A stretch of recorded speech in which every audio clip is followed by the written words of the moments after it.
Valiente periodista se ganó los aplausos de todos los asistentes de una conferencia de prensa de la doctora Claudia Sheinbaum, esto luego de que saludó a un medio de comunicación tradicional por decirle Buenas sus tardes, verdades, no aguantó doctora, y se buenas tardes retiró a los del lugar. presentes, buenas tardes a los colegas de los medios de manipulación.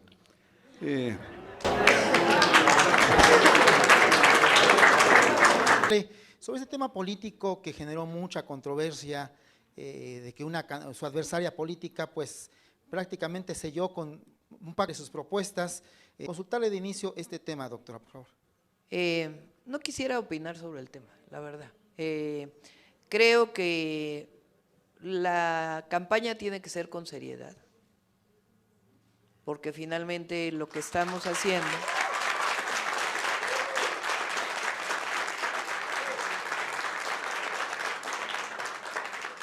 es mostrar a las y los ciudadanos las propuestas. En nuestro caso, estamos convencidos, y el pueblo de México está convencido, que tiene que continuar, consolidarse y avanzar la cuarta transformación en nuestro país. Uno de los temas que le preocupa a la ciudadanía es la seguridad. Y por eso decimos, tenemos experiencia, lo logramos en la Ciudad de México, tenemos resultados, tenemos estrategia y tenemos propuesta, que es lo que queremos que conozca la ciudadanía. Perfecto, doctor. Muchas gracias, doctor. Hoy en el Heraldo de México se publica una nueva encuesta que le da casi 30 puntos de ventaja sobre su más cercana perseguidora. ¿Cómo mantener y cómo consolidar esta ventaja que apuntan las encuestas como la del Heraldo de México, doctora? Pues mostrando los resultados que hemos tenido, trabajando todos los días para informar a la población de la propuesta y sobre todo en nuestro movimiento, la organización que existe ahora y la alegría porque continúe la transformación. Muchas gracias, buen día a todas y todos. Aquí mi pregunta sería, en caso de que la reforma constitucional planteada por el presidente de la República en materia del Poder Judicial no prosperara o no prosperara tal cual la envió el presidente de la República, ¿ustedes impulsarían al inicio de la administración una reforma más integral que pudiera cumplir con esta propuesta que tienen? Preguntarle, doctora, de concretarse el plan C, tener mayoría en el Congreso de la Unión, se vendría una reforma al Poder Judicial Federal que, entre otras cosas, viene a elegir a los ministros, jueces, magistrados por voto popular. ¿Cuál sería el plazo de conseguirse el plan C para en particular hacer esta elección? ¿Se empataría con alguna intermedia? ¿Cuál sería este plazo para que haya una transición, en particular en el máximo tribunal del país? Y preguntarle al ministro Saldívar, esta separación que se propone del Consejo de la Judicatura Federal con la presidencia del máximo tribunal, ¿sería también un ministro el que encabezara el Consejo de la Judicatura Federal? Y ya por último mencionaba un tema de que se vive una época de partidización en la Suprema Corte. Esto, usted me corregirá si es distinto, ¿no se vio a través de la segunda sala, la resolución de la segunda sala en el tema de la reforma energética, donde se excusa el ministro Lainez Potisek, pero antes él mismo había participado en estos mismos asuntos? Yo en particular no entendí esa excusa que al final le dio el voto de calidad al presidente de la segunda sala. Preguntarle si esta época de partidización ha venido en contra de la 4T. Se la pregunto porque usted estuvo en más de una década en el máximo tribunal del país, fue el presidente de la misma. Si a partir de que usted se fue de esta nueva presidencia de la Corte es que ha habido un cambio de perspectiva, no sé si en contra del actual gobierno. Gracias. Gracias. Primero, en los transitorios de la reforma, de la iniciativa de reformas del Poder Judicial, hay una elección extraordinaria en 2025 para esos efectos. Sobre lo último, la partidización de la Corte, lo que ocurre es lo siguiente: se festinaba mucho la independencia de la Corte anteriormente y ahora se dice que se puso en riesgo la independencia. Lo que pasa es que el poder político, el poder económico, el poder mediático y el poder judicial siempre habían estado del mismo lado. 2018, cuando gana el presidente López Obrador, se cambian los lados y les queda como único reducto a la oposición el Poder Judicial y la Corte. Y entonces es muy claro con decisiones que cambian incluso precedentes de sexenios anteriores, que desde mi punto de vista hay una intencionalidad política en contra, sí, de la transformación social que implica la 4T. A mí me parece que eso es claro. Se crea un tribunal, desaparecería, se crea un tribunal de disciplina judicial y un órgano administrador. Y los magistrados de ese tribunal de disciplina también son electos. Los integrantes del órgano administrador no, se nombran por el presidente, por el Senado y por la propia Corte.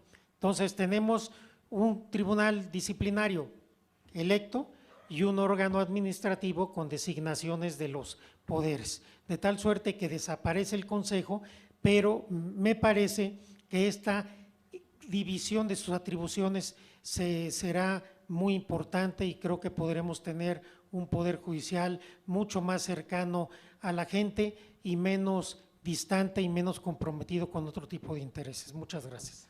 Gracias. Nada más una aclaración. El gobierno, en caso de ganar el 2 de junio, el gobierno entrante está de acuerdo con estos transitorios para que sea en 2025 que se haga, digamos, una elección extraordinaria para el voto de jueces, magistrados y ministros, y si abarcaría para estos, no sé cuántos cargos sería de jueces, ministros y magistrados. Sí, estamos de acuerdo con la propuesta que se presentó y por supuesto, una vez aprobada, pues ya habría que sentarse con el Instituto Electoral, porque también se va a aprobar la electoral, entonces ya es el Instituto Nacional Electoral, que en su momento será electoral y de consultas, para poder desarrollar todas estas elecciones.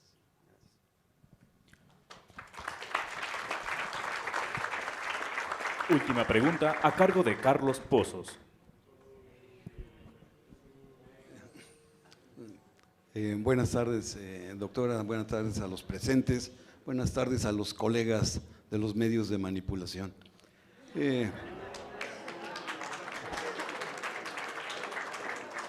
Sin embargo, los medios de manipulación conservadores siguen manejando la estrategia de poner a un México violento, México Yo le pregunto, doctora, si habrá una posibilidad de fijar un tiempo en su próxima administración, si el voto así la lleva a la presidencia de la República, para que estos medios de comunicación mercantiles, conservadores, puedan cambiar la percepción en todos sus canales de televisión, de radio, en donde México está ardiendo. ¿Habrá algún tiempo? Bueno, estamos en contra de la censura, así que los medios tienen la responsabilidad de informar, desde nuestra perspectiva, de informar adecuadamente. Pero bueno, los medios tienen sus propias características. Lo que le corresponde al gobierno es seguir informando los resultados. Entonces, nosotros vamos a continuar cuando lleguemos, sea con las mañaneras o con otro esquema de información diaria, informando los resultados en los temas de seguridad. Lo primero que me gustaría destacar es una idea que se olvida con frecuencia, y es que en la construcción de paz todos los actores y todos los poderes del Estado tienen una responsabilidad. No es una responsabilidad solo de los ejecutivos, mucho menos solo del presidente de la República. Lejos de esta responsabilidad que emana de la Constitución, porque somos poderes del Estado, el ejecutivo, el legislativo y el judicial, pareciera ser que bajo una concepción, desde mi punto de vista equivocada, de la autonomía y de la independencia judicial, se rompe el diálogo y la coordinación con los otros poderes e instituciones del Estado. ¿Y esto a quién beneficia? Pues beneficia a minorías privilegiadas económicas Y claro que también hemos visto en la Corte en los últimos años una tendencia muy notoria a empatar su agenda con la agenda de la oposición y de los grupos adversarios al gobierno. Y para solventar ese desafío se requiere diálogo y coordinación e instrumentos adecuados. Por ello, el presidente de la República ha presentado una iniciativa de reforma al Poder Judicial en el cual propone la elección mediante voto popular a través de una elección indirecta de todas las personas juzgadoras del Poder Judicial, ministras, ministros, magistradas, magistrados, jueces y juezas.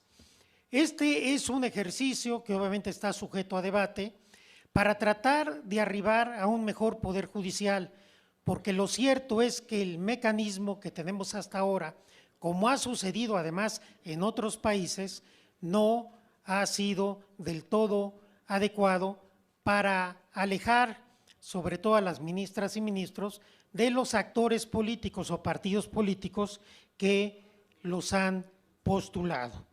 La Corte me parece que está viviendo una época muy partidizada. Pero lo más importante me parece que es la reforma al Consejo de la Judicatura Federal. Pero no bastaría reformar al Poder Judicial Federal y se proponen algunos caminos. Lo más importante son modelos nacionales de coordinación entre las diferentes esferas, que la coordinación se eleve a nivel constitucional.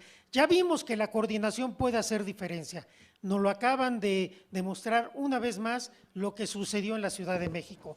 Entonces, generemos varios mecanismos, un mecanismo nacional de procuración de justicia, donde haya una coordinación entre la Fiscalía General de la República, las fiscalías de las entidades federativas, se ajusten protocolos, requisitos de ingreso, etcétera, y que pueda verse todo el planteamiento de la procuración como un problema, como una política pública de Estado.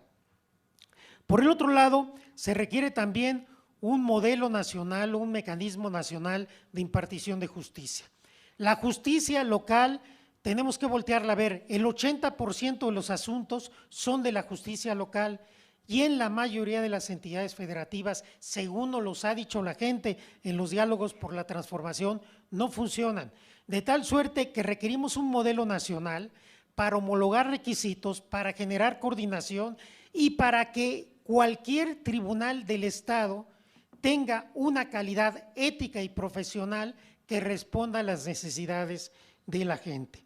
Y como ustedes pueden ver de esta presentación, todas las áreas estamos coordinados para tratar de hacer una propuesta integral, seria, viable, no de ocurrencias, sino basada en experiencia, en estudios y sobre todo en lo que la gente nos ha venido diciendo.